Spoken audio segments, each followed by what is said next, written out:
తెలంగాణ ప్రభుత్వం ఇవాళ క్యాబినెట్ భేటీ జరగబోతూ ఉంది. క్యాబినెట్ భేటీలో లోకల్ బాడీ ఎన్నికలపైన ప్రధానంగా చర్చ ఉండబోతుంది కాదు, ఉంటుంది. అదే కూడా అది ఎవరన్నా అవునన్నా కాదన్నా ఉండేది అదే ఉంటుంది. సో దానికి నేను హైకోర్టు ముందు చెప్పిన అంశం కానీ లేకపోతే ఇక్కడ కూడా చెప్పినటువంటి అంశాలు చాలా ఉన్నాయి. ఆ బిట్టు తీసి తయారు పెట్టుకోండి. ఏమనంటే మేము రిజర్వేషన్ల కోసం శక్తి వంచన లేకుండా కృషి చేసినాం, సుప్రీంకోర్టు దాకా పోయినాం, హైకోర్టులో పేగులు దిగేటట్టు కొట్లాడినాం, అయినా కూడా బీసీ రిజర్వేషన్లు సాధించలేకపోయినాం. సాధించలేదని అధైర్యపడకుండా బీసీలను ముందుకు తీసుకురావడం కోసం పార్టీ పరంగా 42% టికెట్లు ఇస్తామనే దుకాణం ఇవాళ సాయంత్రం అన్న రేపన్నా తెరుస్తాడు. ఇది తెరిచే దుకాణం ఇదే. నేను గతంలో ఏదైతే చెప్పినో అదే ఇవాళ చేస్తాడు. అది తప్ప ఇంకొక ఆప్షన్ లేదు ఆయన ముంగట. అప్పుడే చెప్పిన 3 నెలల ముంగటనే ఇది ముంగడ పడదని.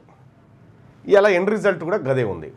ఇవాళ క్యాబినెట్ భేటీలో ఈ కార్యక్రమం ఇంకా దీనికి ఉపశమనంగా ఏం చెప్తాడు, మనకు 3 పిల్లల నిబంధన ఎత్తేసి అవకాశాలు పెంచినాం, ఇదో కార్యక్రమం చెప్తున్నాను. వీళ్ళు చెప్పుకోవడానికి మిగిలిన గివి.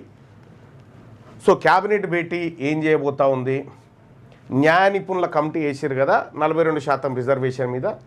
వాళ్ళు ఏం చెప్పారు, ఒకటి 9th షెడ్యూల్లో పెట్టడం మినహా ఇంకొక ఆప్షన్ లేదు. 9th షెడ్యూల్ ఒకటే శ్రీరామ రక్ష. ఆ 9th షెడ్యూల్లో పెట్టే ప్రక్రియను ఈయన ఎప్పుడు ప్రారంభించలేదు రేవంత్ రెడ్డి. ఆ దిశగా పోరాటమే చేయలేదు. ఎందుకంటే ఇది ఫెయిల్ కావాలని మనసులో ఉంటుంది కదా. ఆ రెడ్డి భావజాలం ఉండి, అగ్రవర్ణ భావజాలం ఉండి బీసీలకు ఎట్టి పరిస్థితిలో రిజర్వేషన్లు దక్కొద్దని రాంగ్ రూట్ ఎంచుకున్నాడు అన్నట్టు. పోరాటం చేసి ఎందుకంటే అది కూలిపోయడానికి చేసినట్టుగానే పోరాటం చేయాల్సింది రైట్ రూట్లో పోవాల్సిందే. ఆ రైట్ రూట్లో పోలే. అఖిల పక్షాన్ని గనక అసెంబ్లీలో బిల్లు పాస్ చేసి అఖిల పక్షాన్ని ప్రధానమంత్రి దగ్గరికి తీసుకుపోయేటువంటి కార్యక్రమం చేసినంటే ఎస్ ఇన్ రైట్ డైరెక్షన్ అనుకోవచ్చు. అప్పటి నుంచే ఆయన కుట్రలు ప్రారంభమైనాయి. అప్పటి నుంచే ఆయన కుట్రలు కుతంత్రాలు అన్నీ ప్రారంభమైపోయినాయి. బీసీలకు రిజర్వేషన్ రావద్దనేది రేవంత్ రెడ్డి ఆకాంక్ష, జానారెడ్డి కోరిక మేరకు. ఈ వీళ్ళకి ఎట్లుందంటే ఇప్పుడు బీసీలకు రిజర్వేషన్ రావద్దని ఇప్పుడు పార్టీ పరంగా 42% టికెట్ ఇస్తాం. ఈయన ఇస్తాడు. కాంగ్రెస్ అయినా బీసీ ఆయనకి ఇవ్వగానే బీఆర్ఎస్ అయినా రెడ్డి ఆయనకి ఇస్తాడు. ఆయనే ఇదో దుకాణం. నా పార్టీ పరంగా ఇచ్చే బిచ్చం ఎవరికి అక్కర్లేదు. నీ పార్టీ అంతా నీ కథ అంతా ఇప్పుడు పోటీ చేస్తే గెలిచే పార్టీ కూడా కాదు, మళ్ళీ ఇటెంకలా కనిపించే పార్టీ కూడా కాదు.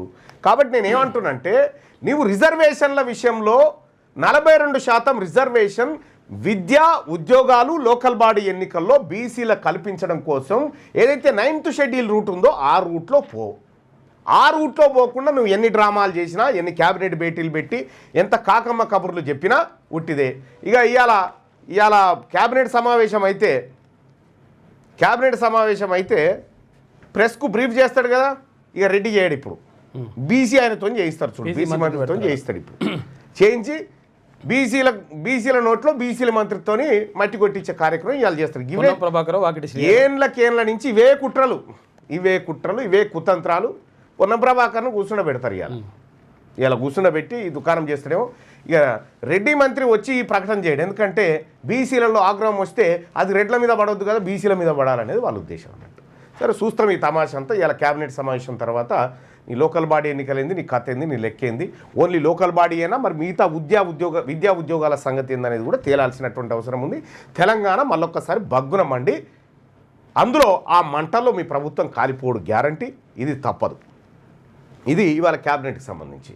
సో ఇప్పుడు నేను చెప్పిన మాటలు గుర్తుపెట్టుకోరి. సాయంత్రం వీలైతే మళ్ళొకసారి నాయి ప్రభుత్వాన్ని 2 పక్కన పెట్టుకొని చూసుకోరు. శక్తి వంచన లేకుండా కృషి చేసినటువంటి ప్రభుత్వం ముచ్చట్లు, మన ముచ్చట్లు పక్కన పెట్టుకొని చూడండి. గదే ఉంటుంది కనిపించేది. మీ వ్యాపారం అభివృద్ధి కావాలని కోరుకుంటున్నారా? అయితే వెంటనే క్యూనస్ని సంప్రదించండి. Schools, colleges, banks, shops, office promotions, land promotions, political promotions, restaurant promotions, hospital promotions, పుట్టినరోజు వేడుకలు, శుభకార్యాలు, వ్యాపారాలు ఏవైనా, సందర్భం ఏదైనా ఇప్పుడే క్యూనస్ ద్వారా తెలియజేయండి. మీ వ్యాపారాన్ని అభివృద్ధి చేసుకోండి.